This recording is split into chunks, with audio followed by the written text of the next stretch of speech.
জীৱনত পাৰিলে পানীৰ দৰে হ'বলৈ চেষ্টা কৰা। নিজৰ ৰাস্তা নিজেই তৈয়াৰ কৰি ল'ব পাৰিবা। পাথৰৰ দৰে নহবা আনক উজুতি খুৱাবলৈ। সকলোতকৈ ডাঙৰ গুৰু মন্ত্ৰ হৈছে কেতিয়াও আপুনি আপোনাৰ গোপন ৰহস্য বেলেগৰ আগত প্ৰকাশ নকৰিব, নহ'লে আপোনাক ধ্বংস কৰি দিব।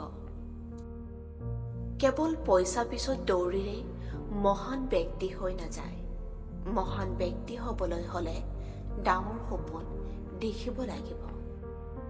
তোমাৰ জীৱনত যিমানেই সমস্যা আহিব, সিমানেই তুমি সফলতা পাই গৈ থাকিবা। কাৰণ সকলো সমস্যাৰ লগত এটা সুযোগ লৈ আহে। জীৱন যুদ্ধত কেৱল শক্তিশালী ব্যক্তিয়ে জয়লাভ নকৰে। কেতিয়াবা কেতিয়াবা সেইজনেও জয়লাভ কৰে যিজনে ভাবে মই জয়ী হ'ব পাৰিম। আমাৰ সকলোতকৈ ডাঙৰ দুৰ্বলতা হৈছে মাজবাটতে ভাগৰি পৰা। সফল হোৱাৰ সকলোতকৈ সহজ উপায় হৈছে আকৌ এবাৰ চেষ্টা কৰা। যদি আপুনি বহুত ডাঙৰ সফলতা বিচাৰে, তেনেহ'লে অসফল হ'বলৈ প্ৰস্তুত থাকক।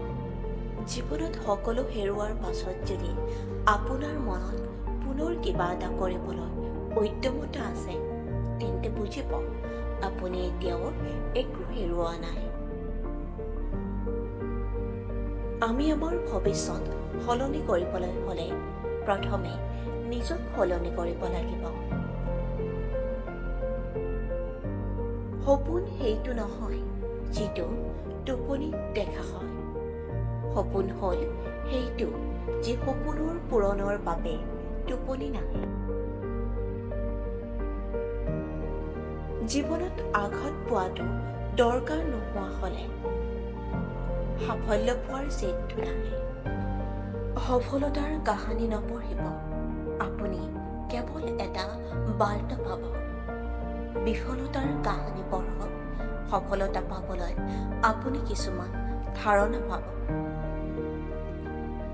জীৱনত সমস্যাৰ অত্যন্ত প্ৰয়োজন, তেতিয়াহে সফলতা উপভোগ কৰিব পাৰি। প্ৰথম সাফল্যৰ পিছত জিৰণি নল'বা, কাৰণ দ্বিতীয়টোত অসফল হ'লে প্ৰথমটো তোমাৰ সৌভাগ্য বুলি সকলোৱে ক'ব। কাৰোবাৰ ভৰিত ধৰি সফলতা লাভ কৰাতকৈ সেই ভৰি দুখনেৰে দুখোজ আগবাঢ়ি নিজৰ ৰাস্তা নিজেই তৈয়াৰ কৰাই শ্ৰেষ্ঠ।